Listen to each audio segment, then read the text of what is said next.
So I started seeing my therapist, Ava Porterfield, here in Bryan College Station several weeks ago. And this was a referral from the therapist that I was seeing that were part of a team when I was attending the Rock Prairie Behavioral Health. And when I first met her, I thought, I don't know if she's the right fit. I prejudged, but I will tell you that coming to see her regularly has made a huge impact on me. I've shared recently about my quest towards 100% sobriety because I realized that alcohol had become what I was using as a coping mechanism to deal with combating my pain from my childhood, having traumatic events that I've had to live with, attachment and emotional issues with making relationships and forming them and cultivating them, as well as just a huge stress and anxiety and depression. Alcohol became what I turned to, and she's really encouraged me and been a positive reinforcement. I really love how I've came to her with one problem and we have worked through it together, and then we start on a new chapter. Today we started talking about a whole nother subject now that we seem to have a grip on what I originally came to her that was weighing on my mind the most when I first became her patient. If you don't go to therapy, I really recommend it. That's one thing that I have noticed from following successful people. Even our CEO, Carl Daikeler, he's the CEO of Beachbody. He shared with us when we were at an event together in Coronado, California last month in October, that he sees two therapists. Chalene Johnson, who is one of my mentors, who is the reason why I'm on Periscope, she has a therapist. Her whole family does. She believes in it. I think so many people have this idea in their head that therapy is for weak people. Therapy is for crazy people. Therapy is for people who need fixing. I don't care who you are, how great of a life you think that you have, how great of a life that you had as a child. We all need therapy. Therapy is not about changing you, forcing you to be something you're not. It's about helping you become the person that you were designed and created to be. Oftentimes, things that happen in our life, people that we're influenced by, change our thinking, change our mindset. And that's how people get lost. And that's how people struggle with trying to be who everybody else wants them to be. And therapy really helps you discover in a safe, non-judgmental atmosphere what you want, and why you want it, and what's bothering you, and how to fix it, how to find a solution that works for you.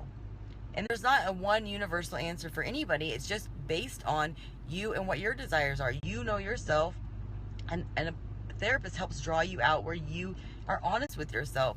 One thing that she told me that really hit home was, we were talking about sobriety, and she asked how it was going. I was like, things are great. I've been working out for 8 weeks straight, only missed 5 workouts in that whole time. That is really huge for me. Every morning I wake up, I listen to Tony Robbins or EC or Les Brown or some motivational video that gets me going. I've been making my bed first thing in the morning, eating well, really focusing on self-care, and sharing everything I'm doing with the world, because there's people out there who are fighting the fight, who are suicidal, who are anxious, who are depressed, who are walking around with a smile on their face but wanting to die inside like I was. And I want to show everybody that there is a simple formula of what I'm doing that has been proven by other people to work to help pull you out of the depths of despair.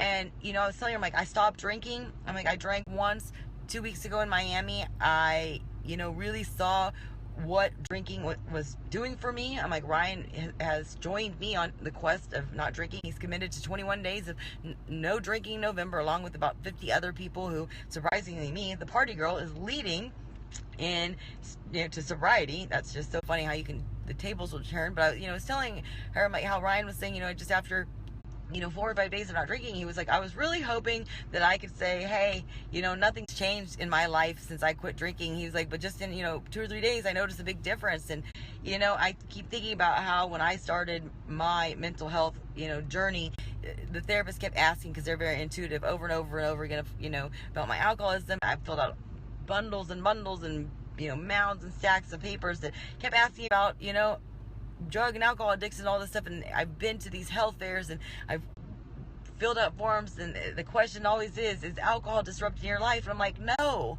no, it's not. And so I was telling Ava Porterfield, my therapist, that, and she said, so you didn't think it disrupted your life. I'm like, no, my life was normally disrupted. I didn't see that it was causing a problem, and neither did Ryan. And now that we're thinking clearly. I'm like, it's not that we see eye to eye 100%. We still have a lot of marital issues to work through, which we are, but we don't fight as much anymore because I'm like, I just learned to pick my battles. And she was like, yes. She was like, that is what people don't understand, is that when you're drinking, which I will say, looking back on our history, the epic fights that Ryan and I have had have always been when we were under the influence.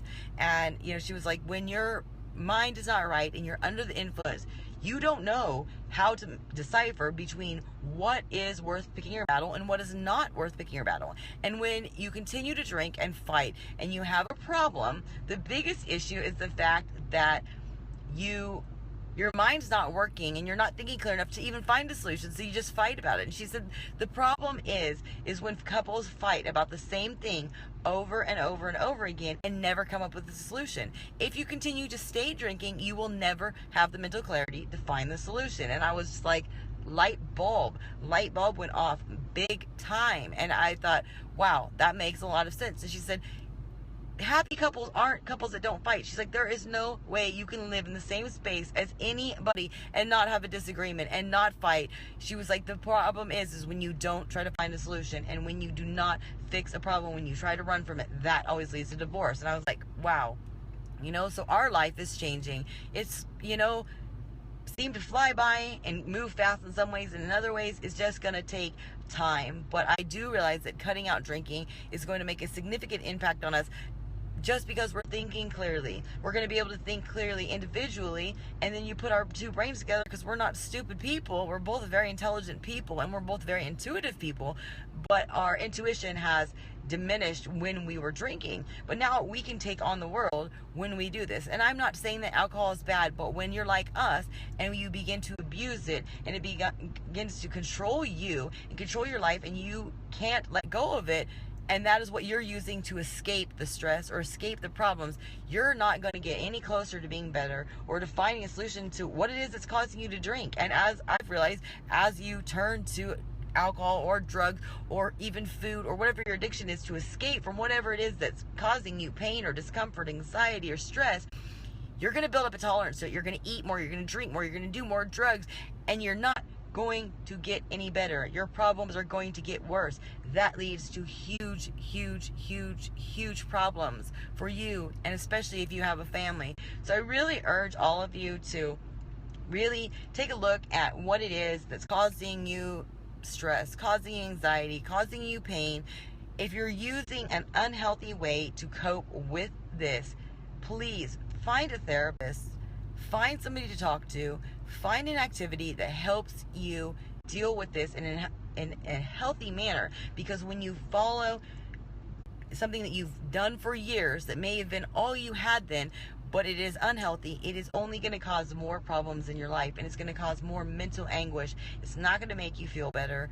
And if you are having problems in relationships, make sure that when you're trying to solve them, that your mind is completely 100% clear, so that you can actually find a solution and that both people hear one another. I've learned a great tip about communication that I'm going to share in a couple days here on Periscope. So be sure to follow me, and you can follow me on Facebook as well. I talk a lot about my health and fitness and how that plays into improving my mental and emotional well-being and mindset, as well as being open in general, talking to people in the public about what I'm going through and my self-discoveries, and hopefully that I reach many other people. So anyways, thank you all for listening to me, and stay tuned for my next Periscope, where I'm going to be talking about more about my sobriety, and also about how to learn to listen well and to communicate well so that you are heard. Have a wonderful day.